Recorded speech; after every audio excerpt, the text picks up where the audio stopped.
Hi, I just wanted to discuss the P. Diddy trial. And, I think they're trying to say this is more of a RICO um, type of organization where women are being forced to provide sex with P. Diddy and um, professional male escorts and so forth, doing it repeatedly, long periods of time, money transferring hands and so forth. And I think they're trying to get a black juror off the um, panel, the jury panel. But I think you need a black juror on this panel because people don't understand how white women really come and throw themselves at these black athletes, these black celebrities. Um, they need someone to support them. And I didn't realize how bad it was in my own life. I had three sisters. We grew up, we were a very Christian household. We could never go after boys. We were told boys had to come look for us, like us, and ask for a date and so forth. It wasn't until my brother, who was younger than me, reached the age where girls became really interested, and our house became inundated with white girls calling, trying to reach my brother. I was shocked. I didn't know people were doing this. And then later, we would get white fathers saying, hey, your son is bothering my daughter. And we never said, hey, stop your daughter from calling the house a billion times. And it wasn't just one girl. I mean, it was a lot of girls trying to get a hold of my brother. So these white women really, really chase after these black men. And like this is Larissa Pippin, even as she got old, she was still chasing after males, black males who were in their 20s. They're basically out of childhood, but they did have the ability to have sex. They were of the age of consent, and they were headed toward lucrative financial careers. And these women are ravenous to get these guys. If they can get a baby, that's even better. But they don't even need a baby. Much like this Jane, who is in the P. Diddy trial, who was happy to have $10,000 from one black male, that was P. Diddy, to pay her rent. Plus she was getting jewelry, she was going places, she was being celebrated. And then she had another black male, a rapper, who I'm not allowed to say who it is, but he was paying for her child. He was giving her over $5,000 a month for that. Plus she was on OnlyFans. Now that's something you do voluntarily, but on OnlyFans, people pay to see you half dressed or undressed or showing your breasts. And she describes one time when she was in a room full of people where they were watching a couple have sex, and she saw this rapper, and she wanted to say hello, and her way of saying hello was to take off her shirt and expose her breast implants to the rapper. And I'm sure she was shaking and dancing and doing all kinds of suggestive movements. The rapper, of course, comes over to her, says she's beautiful. Well, anyone can say that at that point, and that he wants to have sex with her. She agrees. They start having sex, and eventually, of course, she has a child. Then she leaves the rapper, and he's continuing to pay for the baby. So these women are just, whores in general. They're not normal people. They don't go with a normal crowd. They open themselves to sex at any time, and then they might claim victim. They might claim even rape, but they're not. They're just basically wild women. We would call very loose wild women. Some people call them prostitutes. Some people call them whores. Some people call them what do you call that? I don't know. Well, there are all kinds of names for them. But that's what we're talking about in this P. Diddy case. And so it's ridiculous to have this as a RICO. And I think the case is more about porn addiction. We have lots and lots of people who are growing up who are addicted to porn because of the internet. It's easy to access. You don't have to go into a store. You can do it in private. And people are exposing their kids to porn. I'm sure all of P. Diddy's sons and daughters have been involved in internet porn in one way or another. And we just have to talk about our morals, ethics in the United States. And if the United States wants to go after porn, the porn industry, and that's what P. Diddy was basically doing, he was making porn videos of these women. Now, sometimes it might have been for possibility of needing future blackmail. Sometimes it's just because he likes porn videos. He's so used to them. And the women that he's with enjoy the porn videos too. So the fact that they're both watching porn videos together probably gives him an indication that porn is something the girls like and probably wouldn't mind being involved in. And in fact, they often called up the male escorts to arrange multiple porn episodes where Diddy could watch and videotape and have other people come in and so forth.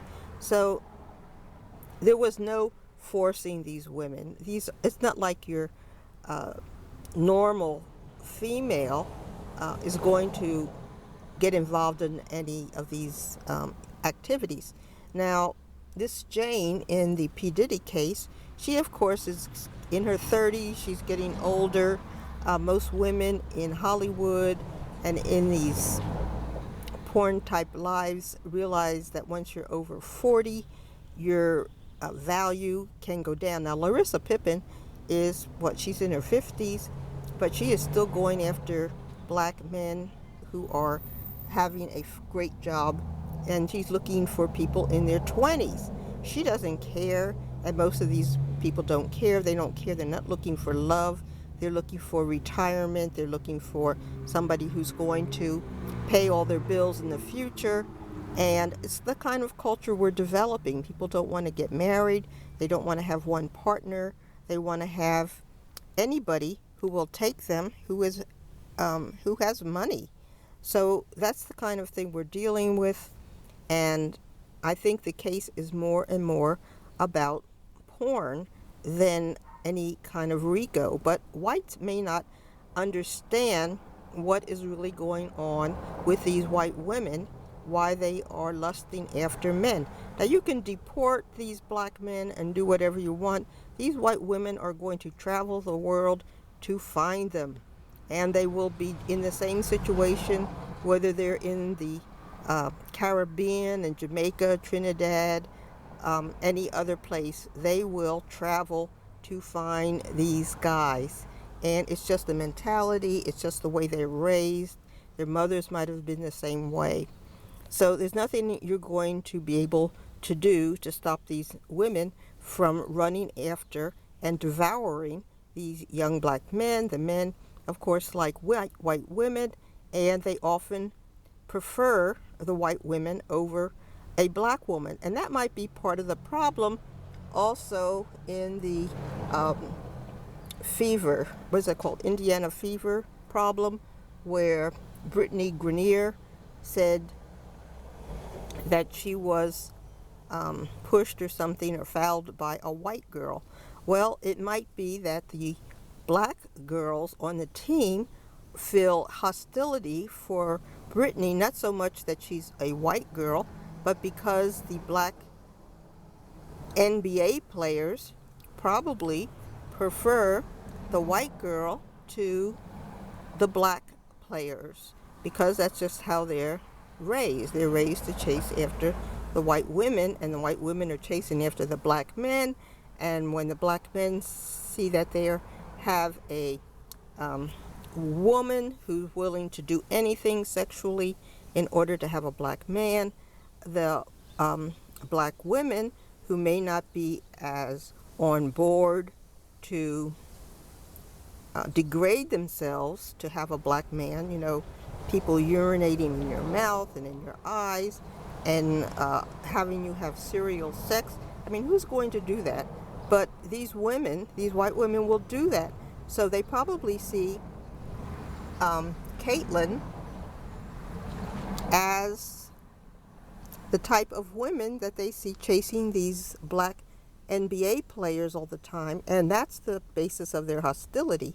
Not so much that she's a white woman, but because they meet these women on the road all the time who are doing anything to degrade themselves and interfere with black-on-black relationships.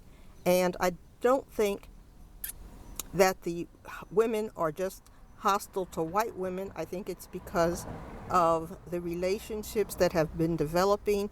We see the Kardashians, they're running after every black man they can find, and they bring them in, they're doing all kinds of sexual things, even putting themselves out on porno tapes, which the black women don't want to do. So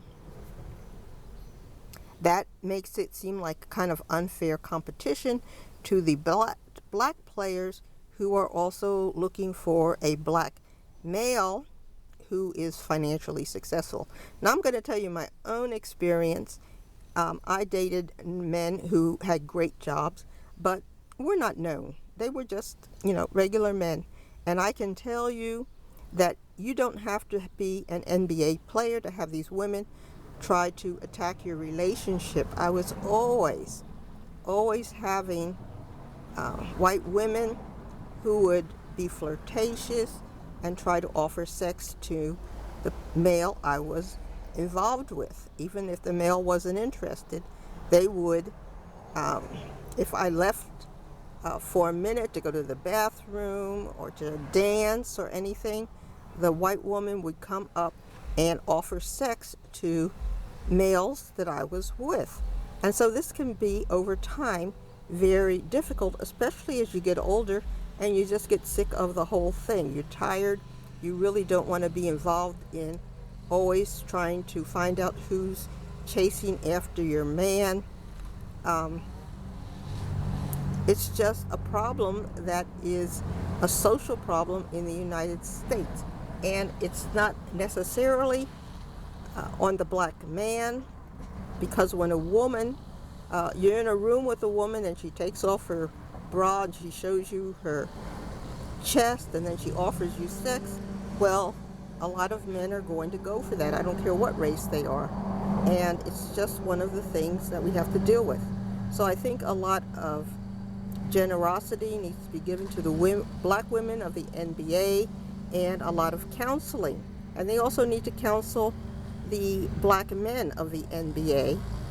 But of course, you're not going to change their behavior because they have women running around all the time offering them sex for very little. I mean, they don't have to show much of a response to the woman. They just have to be there, pay their bills, and the women are happy. And also, in this P. Diddy case, where you see these women who are putting themselves out, doing everything, and it seems like, wow, he must be forcing them. No, he's not forcing them. That is just the way they do. They do that all the time. If they weren't doing that with P. Diddy, they would be doing that with some other black male. And you need a black juror because she will have experienced this activity over many, many years, and she understands the real relationship as to what's going on. So that's my feeling on what's going on with these two cases, both the Caitlyn of the Fever and also the P. Diddy case. It is a sex porn issue, a problem with people not being able to develop normal relationships, looking just for sex. And for the women, it is a battle that the Black men are preferring the white women because it also gives them a way into society. The black man shows up with a black woman at the golf course. He may not get much attention and so forth. But if he shows up with a blonde woman who is desirable by white men, of course, he is going to have a lot more acceptance at the golf club or any other social event. So it's a big problem, and I don't think you can solve it really. It's just there. But if the government wants to go on and start regulating porn on the internet and other porn things, swingers clubs, all of these other things that are going on, that is a different issue. But I don't think the government really wants to get involved. After all, look at Trump. He was involved with Epstein, and there are allegations against Trump that he was having sex with underage ladies. And even one person tried to sue Trump just I think it was in 2016, when he was preparing to run for election. And she had to drop the lawsuit because he was the top candidate, allegedly. So what are you going to do? Everybody's involved in porn. Everybody's involved in drugs. We got Elon Musk with doing drugs, allegations of Trump involved with drugs. We have Netanyahu, who is said to be involved with drugs. So many people. What in the world are you going to do? These problems are overwhelming. And while Trump says he wants to get drugs out of the country, it's not really true, because the people he hired in the White House are involved with drugs. So it doesn't make any sense. So what do you think? Like and subscribe. Bye.